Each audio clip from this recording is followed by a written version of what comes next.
Morning students, I hope so आप सब लोग ठीक होंगे। आगे बात हम लोग करते हैं करंट इलेक्ट्रिसिटी में। काफी कुछ काम हम लोगों ने पिछली क्लास में कर लिया था और अगेन मैं ये आपको समझाना चाहूंगा स्टूडेंट्स, अगर पहले की 2 क्लासें करंट इलेक्ट्रिसिटी की आप लोगों ने नहीं ली हैं तो आपको वो ले लेनी चाहिए। सारा कंटेंट हमारा कंटिन्यूटी में है, रोड मेमोरी में जाने की जरूरत नहीं है। आज की क्लास कंपैरेटिवली आसान है, लेकिन कई सारे टर्म्स हम लोगों को नए मिलने वाले हैं। कुछ फॉर्मूले जो पीछे हम लोग पढ़ के आ चुके हैं उनका यूज करेंगे। तो नो डाउट आपको एक समरी शीट बना लेनी चाहिए। वैसे ऐप के अंदर जो स्टडी मटेरियल हम लोगों ने डाल रखा है उसमें समरी शीट भी आपको दे रखी है। उस समरी शीट के अंदर चैप्टर वाइज सारे फॉर्मूले हमने प्लेस किए हुए हैं। बेहतर होगा कि आप उस समरी शीट को वहां से एक बार रीड करें, रीड करके अपने रजिस्टर में अपनी समरी शीट जरूर बना लें। इवन दैट मैं तो ये भी कहूंगा कि उस समरी शीट को अपनी जो स्टडी टेबल है उसके सामने लगा लें। अगर नीचे आपने मिरर यूज किया हुआ, शीशा यूज किया हुआ तो उसके नीचे लगा लें, सामने दीवार पे पेस्ट कर दें। इवन दैट जो बच्चे बहुत ज्यादा पढ़ाकू होते हैं वो तो अपनी समरी शीट को जहां लेटरिन जाते हैं तो पॉट के सामने लगा देते हैं, क्योंकि वो एक ऐसा प्लेस होता है कि उस समय और कोई काम हमें याद नहीं आता। 10 मिनट 15 मिनट जितनी भी देर हम लोग लैट्रिन करने गए हैं तो सामने अगर सीट लगी हुई है, हम अगर उसको देखते रहेंगे 4 बार 5 बार रिवाइज कर लेंगे तो इट्स ए गुड कॉन्सेप्ट। हालांकि जो हिंदू मेथोडोलॉजी है, इंडियन मेथोडोलॉजी है, इसमें इस चीज को अच्छा नहीं मानते। अपवित्र स्थान हम लोग उसको कहते हैं, तो वहां हमारा सरस्वती जी का या बुक्स का कॉन्सेप्ट नहीं जाना चाहिए। लेकिन मैं ऐसा समझता हूं कि अगर आप शुद्ध तरीके से, बाथरूम काफी बड़ा होता है, अगर सामने पेस्ट कर लें उसको और टच ना करें, गंदे हाथों से उसको ना टच करें, तो इसमें कोई बुराई भी नहीं है, तो यू विल डू इट। तो समरी शीट जरूर बनाएं। समरी शीट को बार बार आप रिवाइज करेंगे तो वो फॉर्मूले एसिमिलेट हो जाएंगे, फिर आपको उनको अलग से पढ़ने की जरूरत नहीं पड़ेगी। चलिए मैं अब आगे बढ़ता हूं। लास्ट क्लास में हम लोगों ने ओम्स लॉ की बात की थी। एक सिंपल सा एक्सपेरिमेंट हम लोग करके आए हैं 9th 10th में। यहाँ वोल्ट मीटर लगाया, एम्पियर मीटर लगाया। एम्पियर मीटर हमेशा सीरीज में लगता है। एम्पियर मीटर का पॉजिटिव नो डाउट बैटरी के पॉजिटिव से कनेक्टेड है, एम्पियर मीटर का नेगेटिव बैटरी के नेगेटिव से कनेक्टेड है। इसी तरह से जिस रेसिस्टेंस के अक्रॉस हम लोगों को पोटेंशियल फाइंड आउट करना है उसके पैरेलल हम लोगों ने वोल्ट मीटर लगाया हुआ है। वोल्ट मीटर का भी पॉजिटिव पॉजिटिव से कनेक्टेड है और नेगेटिव नेगेटिव से कनेक्टेड है। अब इस बैटरी को मैंने वेरिएबल बैटरी लिया हुआ है। मैं जैसे जैसे बैटरी से पोटेंशियल की वैल्यू चेंज करता हूं तो उसके करस्पॉन्डिंग यहाँ वोल्ट मीटर में चेंजेस आते हैं, यहाँ एम्पियर मीटर में चेंजेस आते हैं। वोल्ट मीटर और एम्पियर मीटर के करस्पॉन्डिंग अगर मैं ये कोई ग्राफ प्लॉट करता हूं तो इस तरीके से ग्राफ मेरे को मिलता है और यहां से एक सिंपल सा concept V directly proportional to I मेरे को मिलता है। ये पीछे मैं पढ़ चुका हूं। मैं इसको लिखता हूं V equals to R into I। कहने के लिए ये R जो है वो प्रोपोर्शनलिटी कांस्टेंट है जो मेरे को यहां से एक्सपेरिमेंट की हेल्प से मिला है, लेकिन इस R को मैं रेसिस्टेंस का नाम देता हूं और रेसिस्टेंस को डिफाइन करता हूं तो बड़ा सिंपल सा डेफिनेशन होती है। Resistance is the obstacles offered in the path of charge of flow या current by the conductor, जिसके अंदर से करंट फ्लो हो रही है। जो भी वो ऑब्स्टिकल्स ऑफर करेगा उसको हम लोग रेसिस्टेंस का नाम दे देंगे। इसी को हम लोग ओम्स लॉ कहते हैं। जहां तक ये स्ट्रेट लाइन ग्राफ रहता है वहां तक ओम्स लॉ वैलिड है। जैसे ही ये स्ट्रेट लाइन ग्राफ हमारा कर्व में कन्वर्ट हुआ, कहीं कोई कर्वेचर लेकर के आया, तो हम कहते हैं ओम्स लॉ हमारा इनवैलिड हो गया या ओबे नहीं हो रहा। बड़ा सेंसिटिव होता है Ohm's law. Very little values of current, very little values of potentials, constant temperature पर ही ये हमारा वैलिड होता है, हमेशा वैलिड नहीं होता। चलिए, तो अब ये जो रेसिस्टेंस है इसको मैं प्रैक्टिकली देखता हूं किस किस बात के ऊपर डिपेंड करता है। एक तो सबसे पहले करता है ये लेंथ ऑफ द वायर। मेरा जितना लंबा तार होगा उतनी ही ज्यादा रेसिस्टेंस होगी, उतनी ही ज्यादा ऑब्स्टिकल्स होंगे। नो डाउट अगर मुझे रेसिस्टेंस को कम करना है तो कंपैरेटिवली लेसर लेंथ का वायर यूज करना चाहिए, या जितनी जरूरत है उतनी ही जरूरत का वायर मुझे यूज करना चाहिए। दूसरा cross sectional area of wire. Wire के क्रॉस सेक्शनल एरिया के इनवर्सली प्रोपोर्शनल ये मिलता है ग्राफिक एक्सपेरिमेंटली। मैं यहाँ क्या देखता हूं कि जितना मोटा तार होता है, थिक वायर होता है, ये उतना ही कम रेसिस्टेंस अप्लाई करता है। तो बच्चों अगर घर में मम्मी पापा या व्हाटएवर सो किसी का ऐसा कॉन्सेप्ट बना हुआ है कि मोटा तार है तो ज्यादा बिजली खर्च होगी, ऐसा नहीं है, ये बिल्कुल गलत है। अगर थिक वायर है, मोटा तार है, तो निश्चित रूप से जो लॉसेस ऑफ इलेक्ट्रिसिटी है, लॉसेस ऑफ एनर्जी है, वो मेरा मिनिमाइज हो जाएगा, क्योंकि obstacles offered by a thick wire is comparatively less, यानी resistance is reciprocal to cross sectional area. तो मुझे हमेशा मोटा तार यूज करना चाहिए अगर मेरे पास अवेलेबल है तो, पतले के कंपैरेटिवली, ठीक है। Then after nature of the material, अब मटेरियल मैंने कौन सा यूज किया हुआ है, गोल्ड यूज किया हुआ है, सिल्वर यानी चांदी यूज किया हुआ है, एल्युमिनियम यूज किया हुआ है, व्हाटएवर सो मैंने कॉपर यूज किया हुआ है, इस बात के ऊपर डिपेंड करता है। तो जो मेटल की कैरेक्टरिस्टिक्स हैं, उन मेटल की कैरेक्टरिस्टिक्स को मैं रेसिस्टिविटी के नाम से जानता हूं, रेसिस्टिविटी। तो नो डाउट जो मेरा रेसिस्टेंस है वो तीन चीजों के ऊपर डिपेंड कर रहा है, R directly proportional to L, R inversely proportional to area। इन दोनों को मैं अगर कंप्यूट कर दूं तो R equals to मेरे को मिल जाता है rho, that is resistivity, L by A। अब ये रो जो रेसिस्टिविटी है वो कहीं ना कहीं जो मेरा मटेरियल है उसकी अपनी कैरेक्टरिस्टिक्स है, उनके उसके अंदर कितने free charge carriers per unit volume है, उसके अंदर किस तरह के बॉन्ड्स हैं, इन सब बातों के ऊपर डिपेंड करता है। तो डियर स्टूडेंट्स, यहां से आपको रेसिस्टिविटी का फंडा क्लियर हो गया होगा, आई होप सो। यहां से आप लोगों को रेसिस्टेंस की डिपेंडेंस क्लियर हो गई होगी। इन तीनों चारों चीजों को हम लोगों ने यहां से डिफाइन किया हुआ है। इवन दैट अगर आप इस रेसिस्टिविटी को यहां से कंप्यूट करना चाहते हैं, इसकी यूनिट निकालना चाहते हैं, तो बड़ी मजेदार सी कॉन्सेप्ट से हमारी यूनिट्स निकल के आती हैं। मान लीजिए मेरे पास रेसिस्टेंस जो है वो रो L बाई A है। अगर मैं L यहां पे यूनिटी ले लूं, यूनिटी का मतलब SI सिस्टम में 1 मीटर, एरिया में यूनिटी ले लूं, सीधा सा मीनिंग 1 मीटर स्क्वायर, तो ऐसी स्थिति में रेसिस्टेंस इक्वल्स टू मेरा क्या हो जाएगा, रो हो जाएगा, रेसिस्टिविटी हो जाएगा। तो मैं इसे यहां से डिफाइन कर सकता हूं, resistance offered by a unit length wire of unit cross sectional area be termed as resistivity. इसको मैं क्या कहूंगा बच्चों, रेसिस्टिविटी कहूंगा। अगर मैं यूनिट्स की बात करना चाहूं तो यूनिट्स में ऐसे निकाल सकता हूं, rho is equals to R A by L. Resistance को मैं ओम से मेजर करता हूं, एरिया को मीटर स्क्वायर से मेजर करता हूं, एल को मीटर से मेजर करता हूं, तो मीटर से मीटर एक कैंसिल आउट हो गया। इस तरह से रेसिस्टिविटी की यूनिट जो है वो ओम मीटर आ गई। गेटिंग द कांसेप्ट और क्या आ गई बच्चों, ओम मीटर। अब रेसिस्टिविटी को मैं स्पेसिफिक रेसिस्टेंस के नाम से भी जानता हूं, तो कई सारी बुक्स में ये स्पेसिफिक रेसिस्टेंस के नाम से भी मिलता है। तो ये स्पेसिफिक रेसिस्टेंस भी हम लोगों ने किया हुआ है बच्चों। अगेन मैं आपको ये ब्रीफ करना चाहूंगा, मेरी अपनी नजर में इससे बेहतर नोट्स नहीं हो सकते, बिल्कुल ब्रीफ है, जो एग्जाम में लिखना है वही है, फालतू की चीजें बिल्कुल नहीं है, छूटा कुछ है नहीं, सारे के सारे नोट्स लॉकडाउन के टाइम में फ्री घर पे बैठ करके मैंने डिजाइन किए हैं, आप लोगों के पर्पस के हैं। मैं चाहूंगा कि आप इन्हीं को परस्यू करें। तो ये सारा का सारा कॉन्सेप्ट मैंने जो अभी बताया था रेसिस्टिविटी को लेकर के, वो यहाँ पे लिखा हुआ है, आप एग्जाम में कैसे लिख के आएंगे ये मैंने एक्सप्लेन किया हुआ है। एसआई सिस्टम में यूनिट कैसे देंगे मैंने आपको समझा दिया, यूनिट आप ओम इंटू मीटर देंगे, ओम मीटर आप इसको बोल सकते हैं। That is the concept for resistivity. देखो बच्चों, रेसिस्टिविटी को अगर मैं उल्टा करता हूं, रेसिस्टेंस को उल्टा करता हूं, तो मुझे कुछ चीजें और मिलती हैं। जैसे रेसिस्टेंस को अगर मैं उल्टा करता हूं बच्चों, तो मुझे मिलता है कंडक्टेंस। ये रहा, कंडक्टेंस को G से डिनोट करते हैं और ये रेसिस्टेंस का रेसिप्रोकल है। कंडक्टेंस की जो यूनिट है वो होगी 1 अपॉन ओम।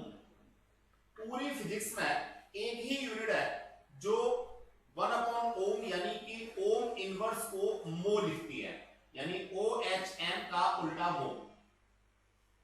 पूरी फिजिक्स में एक ही यूनिट है कि अगर क्वांटिटी उल्टी है तो उसकी यूनिट भी उल्टी हो जाती है।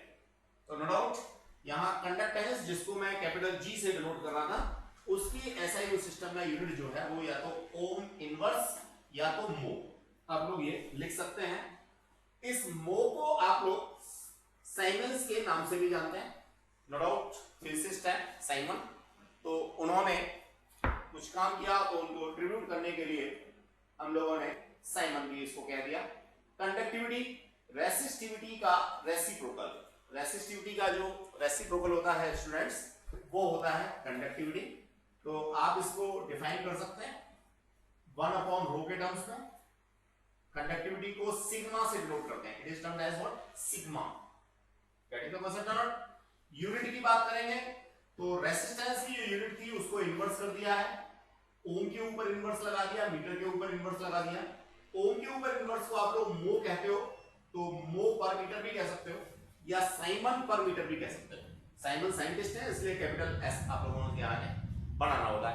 सो आई होप सो रेसिस्टिविटी आपको क्लियर हो गया, कंडक्टिविटी क्लियर हो गया, कंडक्टेंस क्लियर हो गया, रेसिस्टेंस क्लियर हो गया। किन किन फैक्टर्स के ऊपर डिपेंड करते हैं ये बात आई थिंक आप लोगों को क्लियर हो गई होगी। इसके बाद एक नया कॉन्सेप्ट और बड़ा इंपॉर्टेंट कॉन्सेप्ट आता है आप लोगों का, करंट डेंसिटी। देखो बच्चे, आप लोगों ने मास डेंसिटी 11th में, 9th में, 10th में सब में पढ़ा था। मास डेंसिटी क्या था? आपने पढ़ा था मास अपॉन वॉल्यूम, ये पढ़ा था बच्चों।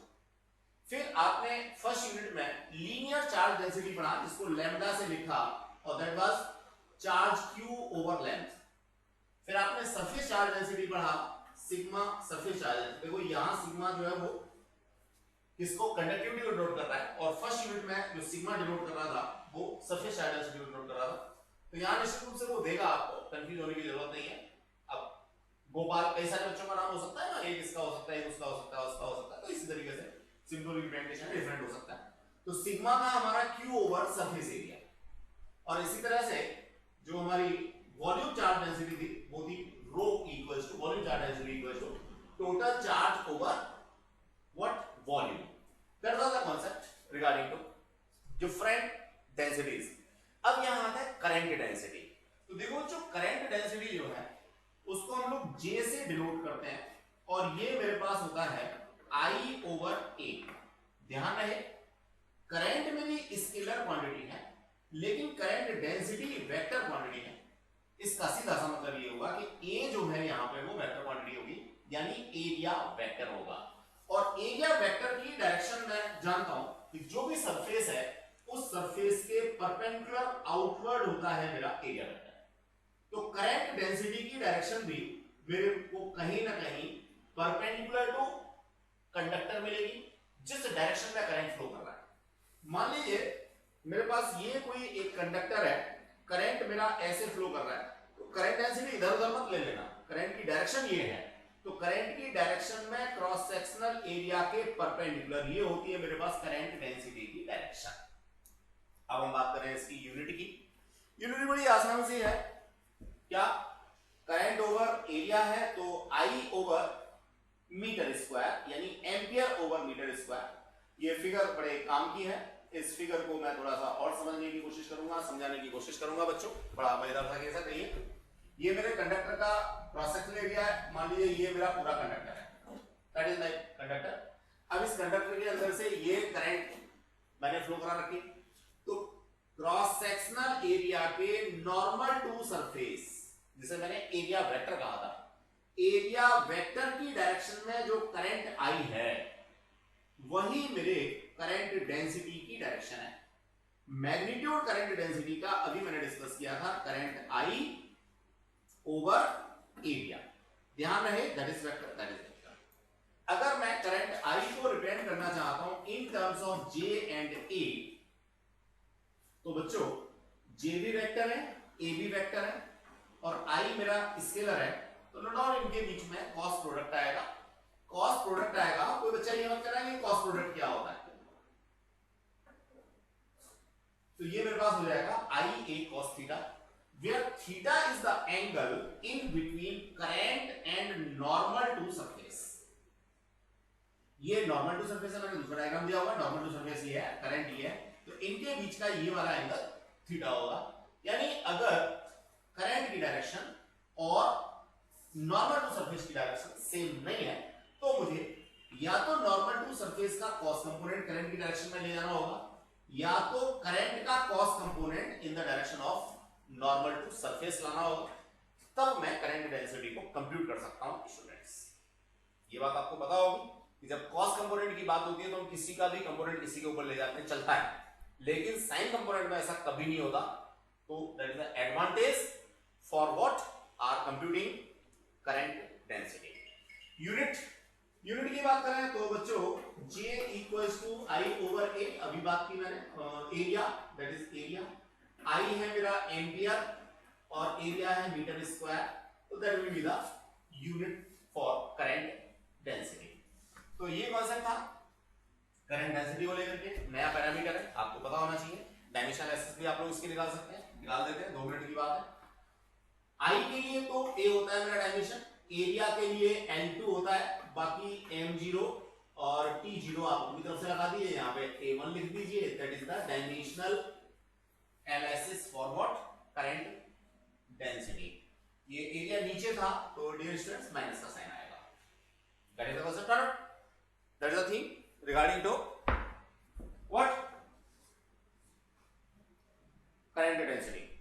अब जरा मैं ओम्स लॉ की वेक्टर फॉर्म के बारे में बात करना चाहूंगा बच्चों।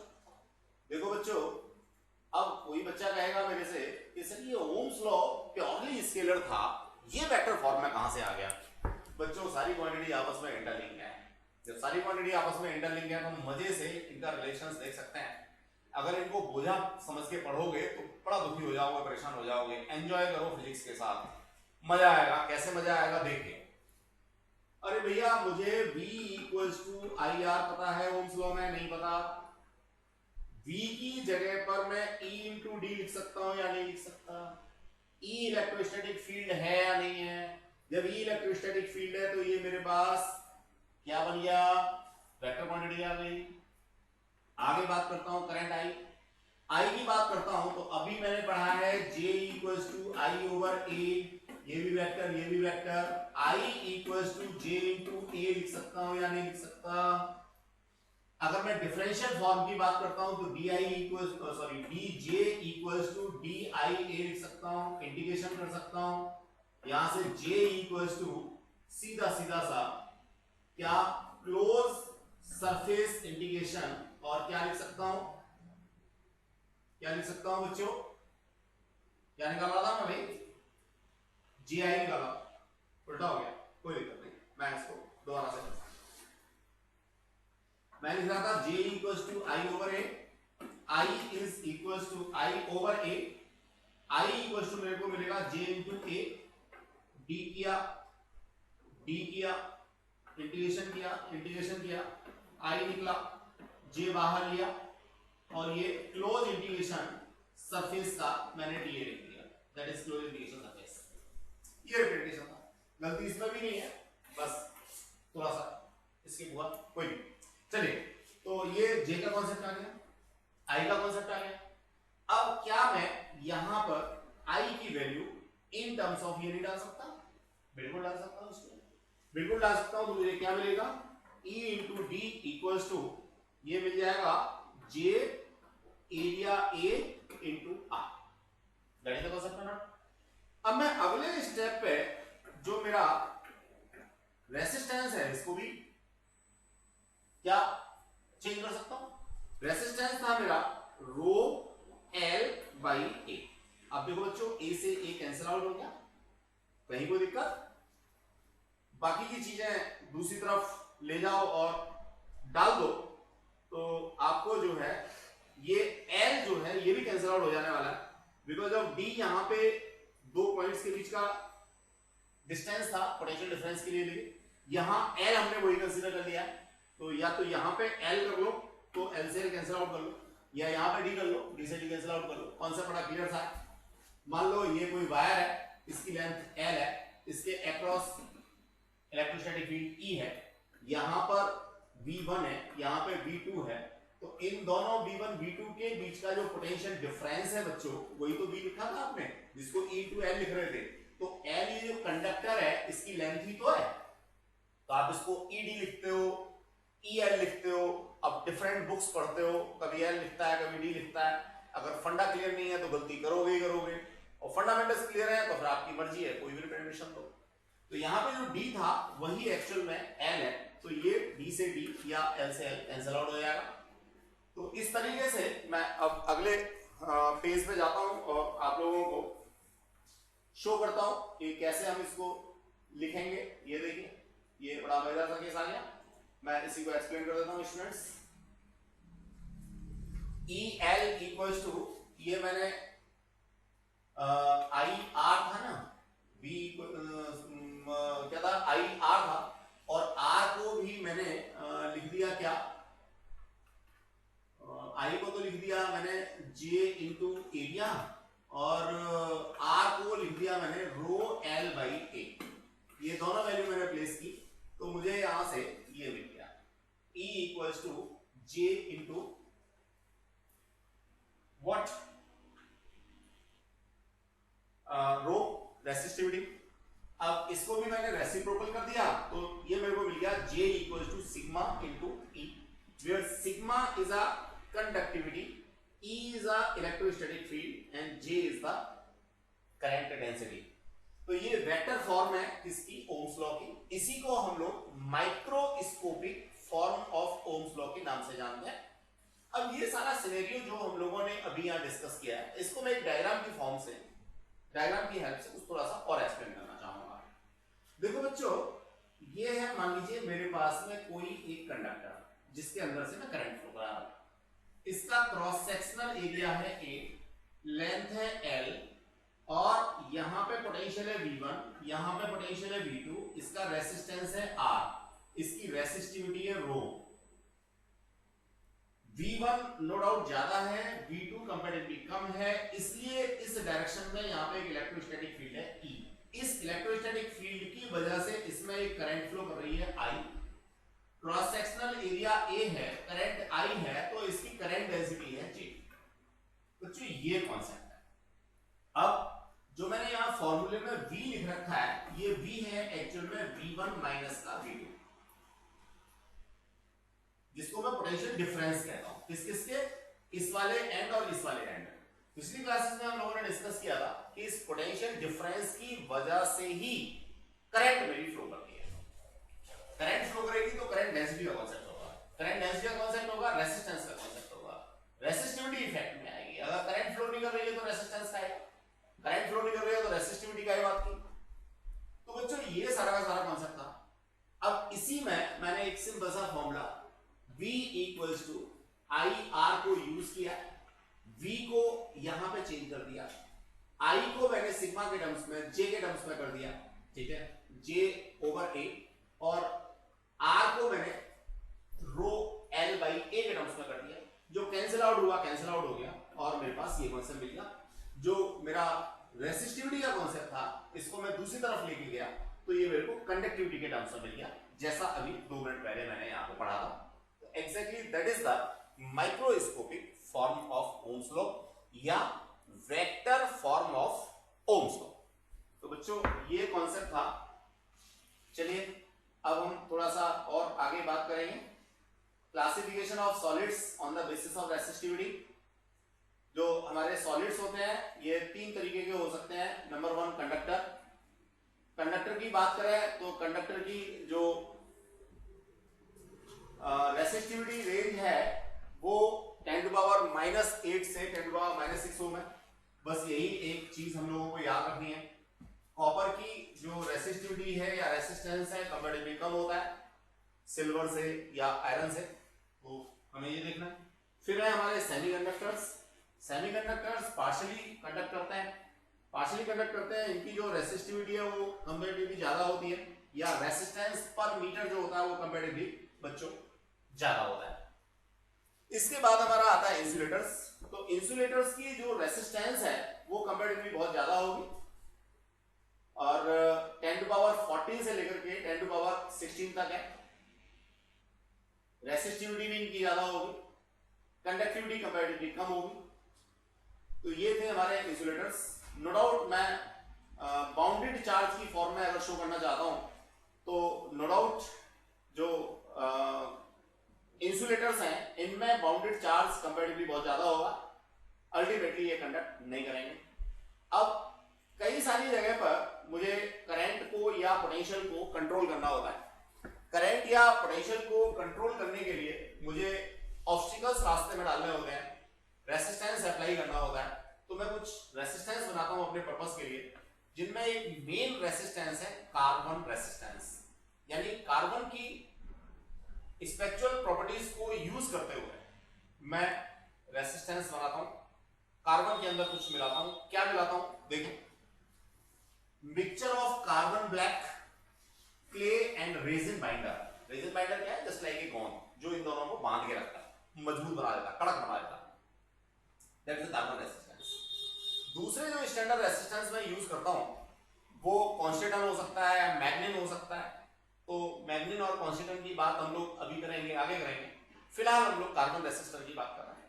तो बच्चों हम लोग ये मिक्सचर ऑफ कार्बन ब्लैक और क्ले का लेकर के एक डेफिनेट शेप और साइज के पीसेस बना लेते हैं, जिनका अपना एक फिक्स रेसिस्टेंस है।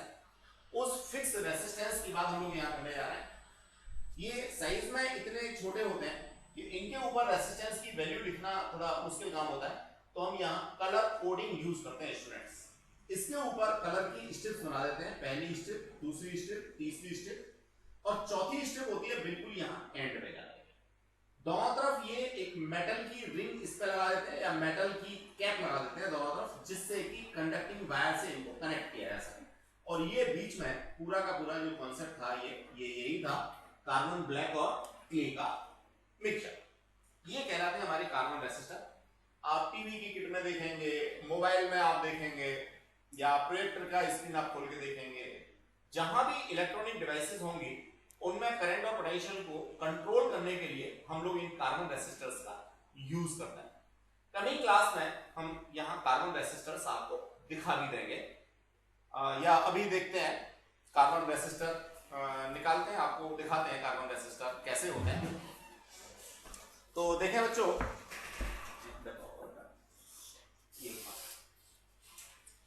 कार्बन रेसिस्टर चलो मैं दिखा ही देता हूं। ये एक बच्चे ने यहाँ पे अभी हेल्प की, बहुत अच्छा बच्चा है नो डाउट अपने आप में। तो देखो बच्चों, ये होते हैं कार्बन रेसिस्टर। मैं यहाँ शो करता हूँ आपको। ये कई सारे कार्बन रेसिस्टर्स हैं, देखेंगे ध्यान से। There are so many carbon resistors. ये कार्बन रेसिस्टर्स है, ये भी कार्बन रेसिस्टर है। इसकी थिकनेस अलग है, इनकी थिकनेस अलग है। तो नो डाउट थिकनेस के ऊपर डिपेंड करता है कि इसमें से हम कितनी करंट फ्लो करा सकते हैं और ऑब्स्टिकल्स कितना ऑफर करेगा। ये बात यहाँ जो रिंग बनी हुई है, ये अगर आप देखेंगे छोटी छोटी सी रिंग बनी हुई है, तो ये रिंग जो है मैंने यहाँ बना के आपको दिखाई है। तो डिफरेंट कलर की रिंग होती है। तो अभी हम लोग इन रिंग की हेल्प से इसकी कलर कोडिंग या इसकी वैल्यू को फाइंड आउट करने की बात करेंगे। वैल्यू को कैसे रिप्रेजेंट किया जाता है ये बात हम लोग समझने की कोशिश करेंगे। Colour code for resistance. बच्चों ये एक टेबल दे रखी है। इस टेबल में देखिए ये सारी वैल्यूज हैं। जैसे ब्लैक है उसके लिए 0 है, ब्राउन के लिए 1 है, रेड के लिए 2 है। तो ये आपको याद करना है। इसी तरह से गोल्ड के लिए 5% है, सिल्वर के लिए 10% है। अगर ये लास्ट वाली रिंग प्रेजेंट नहीं है तो 20% है। फोर्थ बैंड अगर है ही नहीं तो इसको याद करने के लिए बच्चों ये एब्रीविएशन आप लोगों को याद रखना है। इस एब्रीविएशन के बेसिस पे हम लोग बड़े आराम से कर पाएंगे। क्या? BROY, BB Roy, Great Britain very good wife. ये इसकी जरूरत यहां नहीं है, ठीक है। इसके बेसिस पे हम लोग याद रख पाएंगे। नो डाउट यहां ये याद रखना होगा, first B is black, second one is brown, red, orange, yellow, green। Abbreviations ऊपर टेबल में अभी जो मैंने शिफ्ट किया उसके अंदर दे रखे हैं। वैल्यूज 0 1 2 3 4 5 6 7 8 9 बिल्कुल सीक्वेंस में। तो आपने BB Roy, Great Britain very good wife abbreviation याद रखना है। इस एब्रीविएशन पे सीधे सीधे 0 से लेकर के 9 तक आपको डिजिट दे देने हैं। अब इसके बाद कंप्यूटिंग किस तरह से करेंगे वो हम लोग सीखेंगे। बच्चों कलर कोडिंग के ऊपर 2 मार्क्स का क्वेश्चन आने की प्रोबेबिलिटी बहुत ज्यादा होती है आप लोगों की एग्जामिनेशन में। तो कलर कोडिंग हम लोग सीख लेंगे तो मैं समझता हूं 2 मार्क्स का क्वेश्चन बड़े आराम से हो जाएगा। तो देखो बच्चों ये कलर कोडिंग हो गया। इसके बाद जो सिस्टम है हमारा वो दो तरीके से होता है, वो मैं समझा देता हूं। यहां एक डायग्राम की हेल्प से आपको समझाने की कोशिश करता हूं स्टूडेंट्स।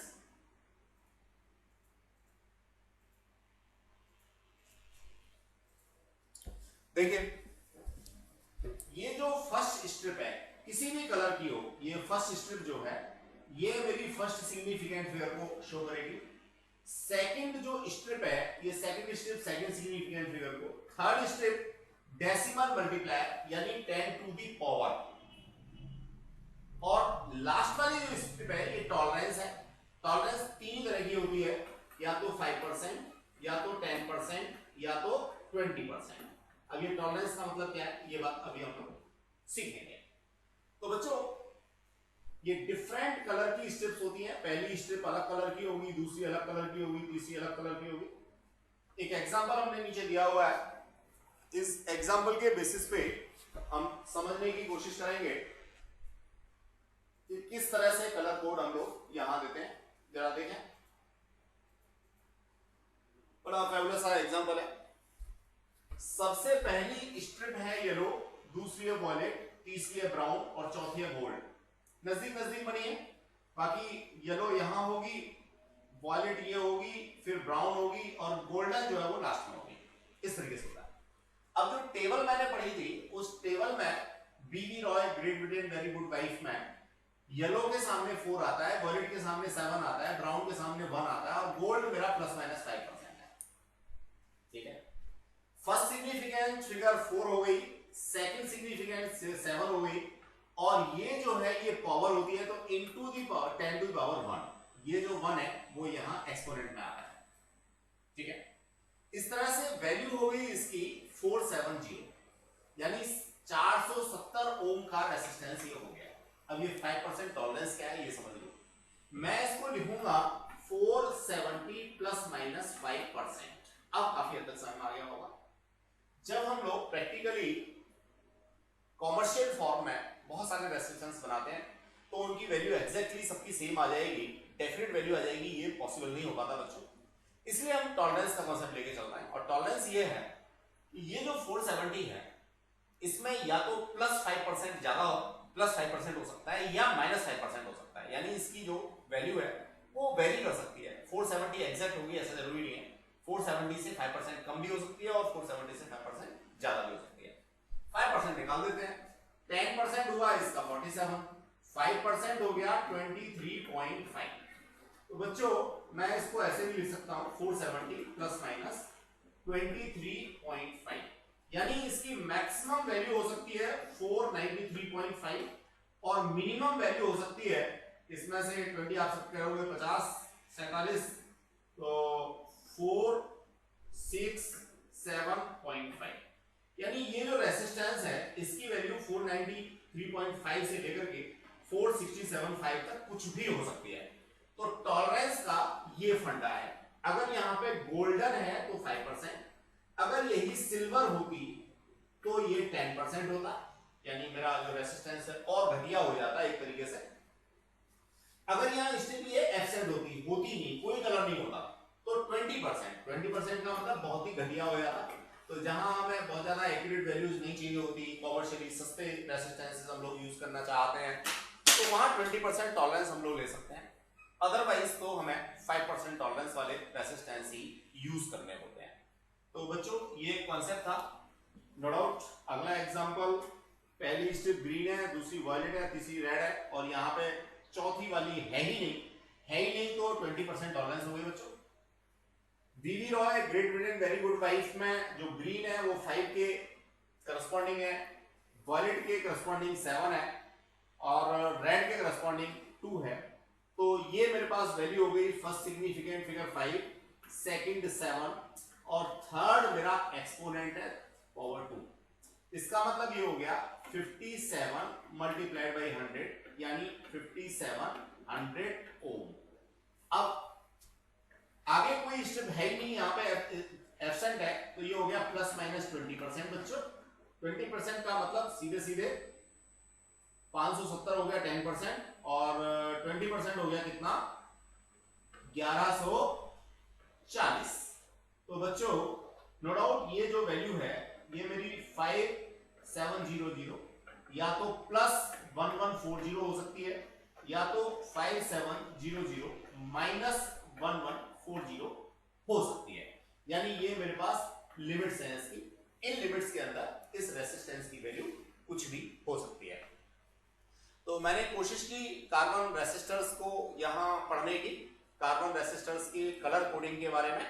तो BB Roy Great Britain very good wife को आपको जरूर याद कर लेना है, उनके करस्पॉन्डिंग डिजिट्स को आपको जरूर याद कर लेना है। और उसमें BB Roy Great Britain very good wife में जो बीबी है यानी ब्लू और ब्राउन, ब्लैक एंड ब्राउन, तो मुझे ये बात याद रखनी चाहिए कि मेरा ब्लैक सबसे पहले नंबर पे आएगा जो 0 के लिए इंडिकेट करता है, और ब्राउन जो है वो मेरा बाद में आता है। तो एब्रीवेशन के साथ साथ मुझे वैल्यूज को भी ध्यान से देखना है और प्रैक्टिस करनी है।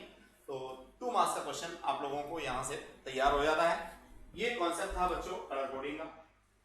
नॉर्मली पुराने समय में एक सेकंड टाइप की कलर कोडिंग भी होती थी, वो भी मैं ब्रीफ कर देता हूं, आप लोगों के एग्जाम में आती तो है नहीं, ये सेकंड सिस्टम है, लेकिन मैंने दे रखी है यहां तो जरूर मैं ब्रीफ करना चाहूंगा।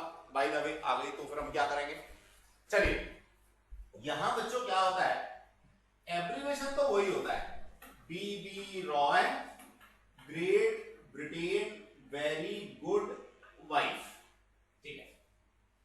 यहां पहला होता है ये बॉडी कलर, पूरी की पूरी जो रेसिस्टेंस की बॉडी है उसका अपना एक कलर होगा, ये फर्स्ट सिग्निफिकेंट फिगर को देगा। फिर एक एंड पे, किसी भी एंड पे या दोनों एंड पे मान लेते हैं हम लोग, दोनों एंड पे एक पर्टिकुलर कलर होगा, वो इसकी सेकंड सिग्निफिकेंट फिगर को देगा। और एक होगा यहां पे डॉट का कलर कुछ अलग होगा, तो वो देगा हमारा 10 टू दी पावर को, एक्सपोनेंट को। और एक यहां पे ये रिंग होगी बनी हुई, ये रिंग मेरी या तो गोल्डन हो सकती है, या तो सिल्वर हो सकती है, या तो नो कलर। अब ये नो कलर कोई कलर नहीं होता, ये एब्सेंट होगी। तो ये मेरा 5% टॉलरेंट को डिनोट करेगी, ये मेरा 10% टॉलरेंट को डिनोट करेगी, और ये मेरा 20% टॉलरेंस को डिनोट करेगी। तो ये मेरा सेकंड वे होता है जिसमें मैं रेसिस्टेंस की बात करता हूं। एब्रीवेशन और वैल्यूज जो हैं वो वही हैं जो अभी थोड़ी देर पहले हम लोगों ने डिस्कस की थी।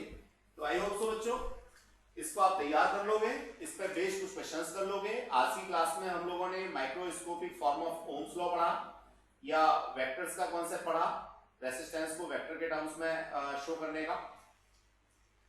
आज हम लोगों ने रेसिस्टेंस के बारे में डिस्कस किया, ओम्स लॉ की लिमिटेशंस के बारे में डिस्कस किया, कार्बन रेसिस्टर्स की कलर कोडिंग के बारे में डिस्कस किया। आज मैं समझता हूं इतना ही सफिशिएंट है। अब एक छोटा सा न्यूमेरिकल हम लोग एग्जांपल नंबर 4 यहां डिस्कस करना चाहेंगे। बड़ा आसान सा कॉन्सेप्ट है, और मैं क्वेश्चन पढ़ूं उससे पहले सिर्फ फिगर में ही देख लूं क्या क्या चीजें बड़ी मजेदार सी मुझे यहां दे रखी हैं। देखिए यहां से कोई करंट फ्लो होती है बच्चों, देखो जरा मजेदार सा केस है, वही करंट यहां बाहर निकलेगी, ये तो पक्का है।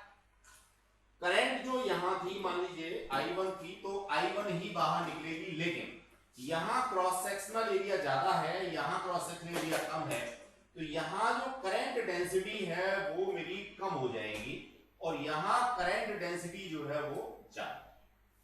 Are you ready? अब बड़ा मजेदार सा केस अभी हमने पढ़ा था, क्या पढ़ा था, J equals to sigma into E, ठीक है बच्चों। देखो सिग्मा ये जो सब्सटेंस है मेरा, इसकी अपनी कैरेक्टरिस्टिक है, ठीक है, ये तो कांस्टेंट है।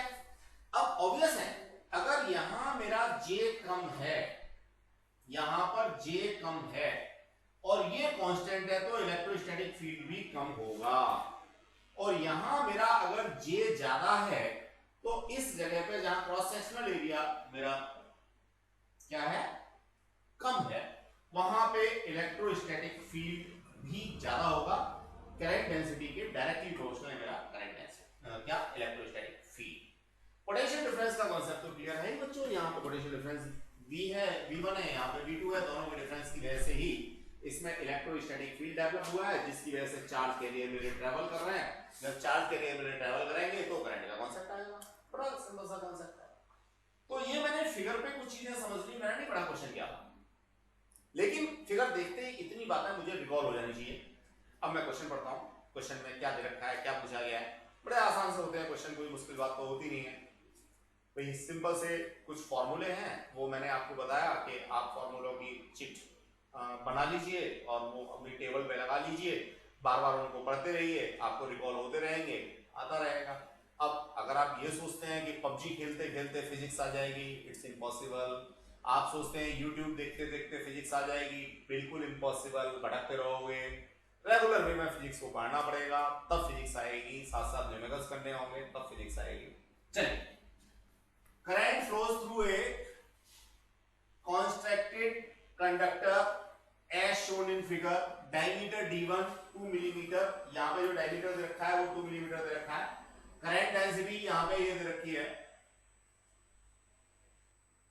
what current flows into the construction if the current density is doubled as the emerges from the right side of the construction, what is the diameter of d2।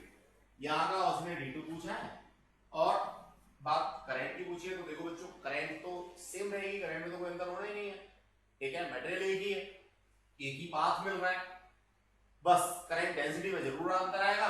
तो करंट डेंसिटी के लिए मैंने formula sigma into ई आपको लिख के दिया है। दूसरा फॉर्मूला आप लोग करंट डेंसिटी का J equals to I over A लिख सकते हो, और ए को आप लोग यहाँ पे पाई आर स्क्वायर लिख सकते हो, जहां आर जो है वो डायमीटर अपॉन 2 होता है, सब लोग जानते हैं।